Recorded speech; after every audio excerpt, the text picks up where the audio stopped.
அப்படிப்பட்ட யஹூதிய திட்டத்தை பிரச்சனை வரப்போக்கல பலஸ்தீன்ல பெரிய குனூத் ஹஸ்ரத் குனூத்தும் அப்படி மக்களோட அழுகையும் அப்படி முழுவதும் சேர்ந்து கலங்க குனூத் ராவா தராவிஹ்ல வித்ர்ல பெரிய குனூத் யஹூதிய நாசமாக்கிடியா அல்லாஹ் துண்டு துண்டாக்கிடியா அல்லாஹ் ஒத்துமைய கொலைச்சிடியா அல்லாஹ் ஷத்திர் ஷம்லஹும் அப்படி கொலைச்சி போட்டுடியா அல்லாஹ் மஸ்ஸிக் ஜம்அஹும் ஒற்றுமைய சீர கொலைச்சிடியா அல்லாஹ் எல்லா துஆவும் முடிஞ்சு அவனோட தான் நாங்க வாழ்றோம் வீட்டுக்குள்ள போட்டா யஹூதி சொந்த வாழ்க்கைய பார்த்தா யஹூதி உடுப்ப பார்த்தா யஹூதி நோனா பார்த்தா யஹூதி புள்ள குட்டிய பார்த்தா யஹூதி வாழ்க்கை அவனை போல ஏசுரத்தில் என்ன லாபம் அவனை போல வாழ்ந்து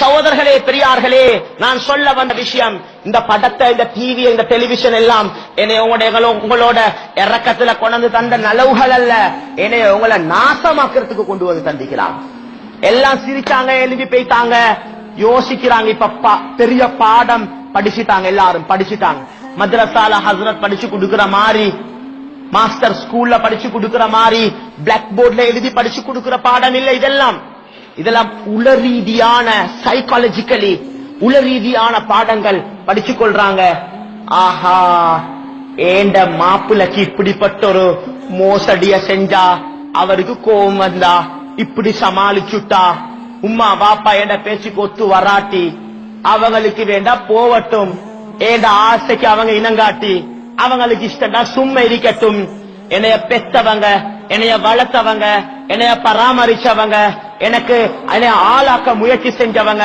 வெயில்ல காஞ்சி மழையில நனைஞ்சி கஷ்டப்பட்ட வாப்பா கஷ்டப்பட்ட உம்மாவேன்ற உணர்வை இழந்து ஏண்ட உம்மா வாப்பா கேளாட்டு சும்மா இருக்கட்டும் ஏண்ட இஷ்டத்துல நான் போவேனே எங்க படிச்ச பாடம் தெரியுமா இதெல்லாம் சல்லி கொடுத்து வீட்டுக்குள்ள வச்சுங்களே டிவியில வச்சு படிச்ச பாடம் சல்லி கொடுத்துகளே இதுக்காக கஷ்டப்பட்டு வீட்டுக்குள்ள வச்சுங்களே நாளுக்கு நாள் பெருசாவுதாம் இப்ப பெருசாவுதாம் சின்னது தானே முந்தி வச்சிருந்தோம் இப்ப இது வானம் இப்ப எல்லா வீட்லயும் வச்சுக்கிறாங்க அதை கொண்டு வாங்க லேட்டஸ்ட கொண்டு வாங்க டெடாவும் கொண்டு கொடுக்கிறாரு போட்டு பார்த்தா எல்லாம் சரி தள்ளி கொடுத்து கெடுத்து விட்டாரு குடும்பத்தை அல்லாஹ் அக்பர் கண்ணியமான சகோதரர்களே பெரியார்களே ரொம்ப ரொம்ப யோசனையோட நடங்க குடும்பத்துடைய விஷயத்தை தீனோட வளர்த்து காட்டுங்க வீட்டோட சூழலை சீராக்குங்க புள்ள குட்டிகளை சரியாக வளங்க ஈமான் யகீனோட வளங்க சரியான குடும்ப வாழ்க்கை அமைஞ்சிட்டா சகோதரர்களே பெரியார்களே வீட்டுக்குள்ள இது அல்லாஹ்வுடைய வலிகள் உருவாகுவாங்க ஏன்னா புள்ள குட்டிகளை ஒப்பிட்டு பாருங்க அப்பாக்கு தெரியாதது எல்லாத்தையும் பேரண்ட கேட்டுக்கொள்ளலுமா அப்ப பார்க்காத எல்லாத்தையும் பேரன் பார்த்துட்டானா எங்கட புள்ள இந்த ஆளாத் இவன் சொல்ற பேச்ச பார்த்தா அப்பட அப்பா பேச மாட்டாரு அப்படி பேச்சு எங்க படிச்ச பாடம் இதெல்லாம் எங்க படிச்ச பாடம் வீட்டுக்குள்ள உம்மா வாப்பட தர்பியத்துல வள்ளல் உம்மா வாப்பட தர்பியத் சரளே பெரியார்களே ஊட்டு தர்பியத் எது சீராகும் வேலையில ஊட்டு தர்பியத் சீராகும் வீட்டுக்குள்ள கொடுக்கப்படுற பேச்சு வீட்டுக்குள்ள கொடுக்கப்படுற வார்த்தை வீட்டுக்குள்ள கொடுக்கப்பட்ட தர்பியத் வீட்டுக்குள்ள கொடுக்கப்படக்கூடிய குர்ஆன் ஹதீஸுடைய வெளிச்சம் சரியாக வரும் சொன்னா எங்கிருந்தாலும் எங்கட புள்ளைகள் ஸ்ரீதேவிகளாக மாறுவாங்க அதனால கண்ணியமான சகோதரர்களே பெரியார்களே எங்கட வீட்டுடைய தர்பியத்தை சீராக்கும் மாஷா அல்லாஹ் அல்லாஹ்வுடைய வலிகள் உருவாகுவாங்க வீட்டுக்குள்ள வெளியே வருவாங்க அல்லாஹ்வுடைய நேசர்கள் வருவாங்க இமாம்கள் முத்தகீன்கள் சாலிஹீன்கள் வீட்டிலிருந்து வெளியாகுவாங்க இதுக்கு தான் சொல்றது வீட்டுடைய தர்பியத்தை பார்க்கணும் உம்மா தாய் அந்த தாய் சரியா வீட்டு விஷயத்தை கவனிக்கும் தாய் ரோட்ல இருந்தா வீட்டு ஹாலாத் பெரிய பிரச்சனையா போய்த்திடும் தாய் தான் வீட்டை பார்க்கும் வீட்டு தர்பியத் உம்மட கையில வெளி விவகாரங்கள் எல்லாம் ஆம்பளையோட கையில பஜாருக்கு போறது ஷாப்பிங் செய்யறது மார்க்கெட்டிங் செய்யறது சாமானம் வாங்குறது புள்ளைல ஸ்கூலுக்கு கூட்டிக் கொண்டு போறது கூட்டிக் கொண்டு வாரது எல்லாம் ஆம்பளையோட கையில பேரண்ட்ஸ் மீட்டிங்ல கலந்து கொள்றது எல்லாம் ஆம்பளையோட கையில இதெல்லாம் நாங்க பொம்பளைகிட்ட கொடுத்துட்டு நிம்மதியாகப்படாது அல்ஹம்துலில்லாஹ் காலப்போக்கில் என்ன செய்ய ஹஜ்ரத் மாஷா அல்லாஹ் நோனக்கு எல்லாம் நல்ல டேலண்ட் ஆகிக்கிறாய் பாவ எல்லாத்தையும் செய்யறா வீட்டுல இருந்தாலும் முழு வட்ட பண்ணி செஞ்சிடுவா சும்மா வைக்கிறார் சல்லிய சம்பாரிச்சு கொடுக்கிறார் மாஷா அல்லாஹ் இவர் சொல்றாரு காலப்போக்கில் எல்லாம் சரியா வந்துட்டு எனக்கு நிம்மதி ஆயிடுச்சு. வெளிநாட்டுக்கு போங்க, வெளிநாட்டை கடந்து போங்க, ஹலாலான முறையில சம்பாதிங்க, பிரச்சனை இல்ல. எங்க போனாலும் ஊட்டு விஷயம் சரியா நடக்கணும். ஊட்டு விஷயம் நோனவர் ரோட்டுக்கு இறக்கவான, வெளி விவகாரங்களுக்கு ஏற்பாடு செய்யுங்க. இவர் அங்க சம்பாத்திய ஜொப்லயாம், இவர் அங்க, இவத்தான் 2-3 வருஷமா விட்ட கவர் பண்ற, முழுக்க அவத்தான், எல்லாம் பஜாரா அதா இதா எல்லாம் இவத்தான். என்ன ஒரு வாழ்க்கை! அதை விட கேடு கேட்ட வாழ்க்கை தான். கோவிச்சு கொள்ளவானா, இவர் இங்க இது கொண்டு சாப்பாடாக்க நோனா வெளிநாட்டுல தொழிலுக்கு அனுப்ப, துரை இங்க சாப்பாடாக்குற புள்ள குட்டிகளை வச்சுக்கொண்டு இவர் தான் ஊட்ட பார்த்து கொள்றேன், நோனா அனுப்பிக்கிறார் அங்க. என்ன ஒரு வாழ்க்கை சகோதரர்களே, பெரியார்களே, என்ன ஒரு வாழ்க்கை! சல்லிக்கு ஏன் இப்படி அடிமையாகிறோம்? நாங்க சல்லிக்கு ஏன் இப்படி அடிமையாகிறோம்? பொம்பளை இப்படி வித்து சம்பாதிக்க வேணாம், பொம்பளை பெண்கள் இப்படி வெளிநாட்டுக்கு போட்டு அனுப்பி சீரழிச்சு சம்பாதிக்க வேணாம். நல்லா விளங்குங்க, நல்லா விளங்குங்க. அல்லது ரிஸ்க் அல்லாஹ் ஹலாலான ரிஸ்க் காலடிக்கு கொண்டு வந்து தருவான்.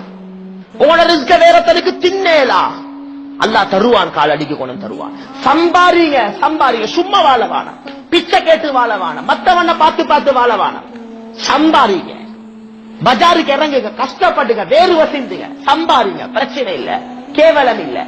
மத்தவன்ட்ட கேட்கிற கேவலம், மத்தவன்ட்ட கேட்க வேணாம், பிச்சை கேட்டு வாழ்க்கைய கழிக்க வேணாம், நோனா வெளிநாட்டுக்கு அனுப்பி சின்ன பழக வேணாம், சம்பாரிங்க. ஆனா சின்ன தொழிலா இருந்தாலும் அல்லாஹ்வ பயந்து சரியா தொழில் செய்யுங்க. சல்லிக்கு அடிமையாகாம, மிச்சம் டைம் கொடுக்காம, பஜார்ல பெரிய டைம் கொடுக்காம, ஒரு அளவா நேரத்தை கொடுத்து ஹலாலா சம்பாரிங்க. நல்லா விளங்குங்க, இந்த நியத்தை எடுத்தா உங்களுக்கு அளந்த ரிஸ்க் தான் எங்க போனாலும் கிடைக்கும்.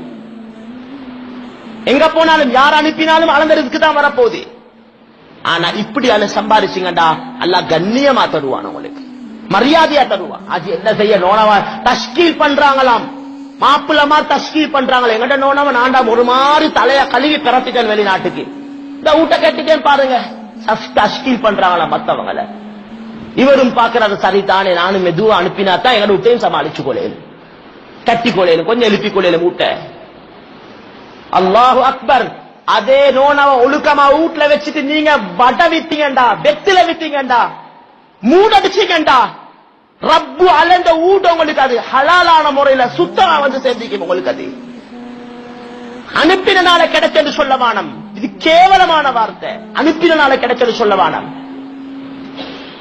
வேறு வசிந்தீங்க, கஷ்டப்படுங்க, பிரச்சனை இல்ல, கேவலமான வேலை செய்ய வானம். புள்ள குட்டிகள்ட ஆளாத் எங்கேயோ, அவட போன அவட ஆளாத் எங்கேயோ. காலம் போக போக ஆம், ஒரு மனிதன் என்ற ரீதியில இவர்த ஹாலாத் என்னமோ, அவட ஹாலாத் என்னமோ விலகிக்கோங்க. என்ன சொல்றேன் என்று சொல்லி எல்லாம் பயான்ல தெளிவா உடச்சு சொல்லலாம், தொடர்ந்து சொல்லலாம். விளங்கிக்கோங்க என்ன சொல்றேன் என்று சொல்லி. கண்ணியமான சகோதரர்களே, பெரியார்களே, அதனால பெண்களை மாணிக்கத்தை போல மறைச்சி மூடி ஒழுக்கமா கண்ணியமா மரியாதையா பேணுதலா அவங்க வீட்டுக்குள்ள வைங்க. ரோட்டுக்கு இறக்கவான மீன்காரண்ட பின்னாலே மாவ, பனிஸ்காரண்ட பின்னாலே மாவ, மரக்கறிக்காரண்ட பின்னாலே மாவ, பாரவன் போறவன் எல்லாத்துல பின்னாலே மாவ. இவன் என்ன செய்ய, மாப்பிள்ள மாற சொன்னா எத்தனையோ பேர் ஊட்ட வச்சுக்கு சும்மா அடக்கித்தானே வச்சுக்கு இவர் சொன்னா செய்யணுமே, என்ன செய்ய. சோழர்களே, பெரியார்களே, அவவும் சொல்றதெல்லாம் கேட்டுக்கொண்டிருக்கிற சில பொம்பளுக்கு கொஞ்சம் கூட ஆசை, துரை சொல்லாட்டியும் சொல்லாத இடத்துக்கும் கொஞ்சம் பெய்த்து வந்துட்டா நல்ல சொல்லி அவவும் கொஞ்சம் முந்தி கொள்றதானே. மூடி மறைச்சி முந்தானையால சுத்தி முகத்தை பக்குவமா பேணுதலா. 2 நாள் மீன் வாங்க போனா 3வது நாள் முந்தானைய சுத்தினதே போதா, காலப்போக்குல முந்தானே இல்ல எங்கட பொம்பளைக்கு உடச்ச கொண்டு வந்துட்டாங்க மீனக்காரனை கண்டா. அங்கேதே கைய காட்டு வராங்க மீன்காரனுக்கு. மீன்காரன் இப்ப கூட்டாளி ஆகிட்டான் காலப்போக்குல. வழி வகுத்தது, பாவத்துக்கு வழிய வகுத்தது. நான் பேர ஊர சொல்ல மாட்டேன். கால் பண்ணி டைம் எடுத்து மதரசால வந்து உட்கார்ந்து கண்ணீர் வடிச்சிட்டு போறாங்க, கண்ணீர் வடிச்சிட்டு போறாங்க. ஹஸ்ரத் நான் செஞ்ச மோதத்தனம், கண்ணீர் வடிச்சிட்டு போறாங்க. சும்மா பொய்ய சொல்லல, நடந்த கூத்துவல சொல்றேன். டைம் எடுத்து வந்து உட்கார்ந்து பிரச்சனையா பேசுறாங்க, கண் கலங்குறாங்க. அதுல தீன் தீன் சொல்லி நானும் பார்க்கல, என்ன செய்ய சும்மா விட்டேன், சரி வரும் சொல்லி நினைச்சேன். எல்லாம் சொல்லி காட்டில பயான்ல நடக்கிற கூத்தெல்லாம் உங்களுக்கும் விளப்பங்கள் இருக்கித்தானே, யோசிச்சு பாருங்க என்ன நடக்கும் சொல்லி. அல்லாஹ் விளப்பத்தை புத்திய தந்திக்கிறான் தானே, இதெல்லாம் சொல்லித்தான் விளங்கொண்டு தேவையில்லை, யோசிச்சுக்கோங்க. இடையில ஷைத்தான் நிற்கிறான், இடையில ஷைத்தான் நிற்கிறான். சில பேர் இருக்கிற வீட்டுக்குள்ள இருந்து கொண்டே நோனவத்தான் அனுப்புற, வீட்டுக்குள்ள இவர் இருக்கிறாரு, ஈண்டாலும் போறல்ல, எனக்கு போவேலா, எனக்கு சும்மா ஒரு மாறி போல வளமையா நீங்க தானே போல, எனக்கு விலையை குறைக்கவும் தெரியா, நீங்க கொஞ்சம் நல்லா பேசி சொல்றாரு, நோனாண்டா நல்லா வாயடிச்சு வேண்டி ஒத்தனை தோதாக்குவா, சல்லிய கொடுத்து அனுப்புறாரு, போயிட்டு வாங்கிட்டு வாங்க. அவன் நல்லா பல்ல காட்டி சிரிச்சு, அவனும் சேர்ந்து சிரிச்சு, இவர் கைய கட்டி சிரிச்சு கொண்டிருக்கிறார். வீட்டுக்குள்ள இருந்து வந்த பிறகு சொல்றாரு, நோனா நல்லா தோதாக்கிட்டு வந்த அவனை, தோதாவினது இவன், தொர தொர, இந்த தொரத்தான் தோதாவின. அவன் சிரிச்சு கொண்டு எல்லாம் சமாளிச்சுட்டான், அவனோட தேவை அவன் பூர்த்தி செஞ்சுட்டான், அவனுக்கு அதுதான விருப்பம்.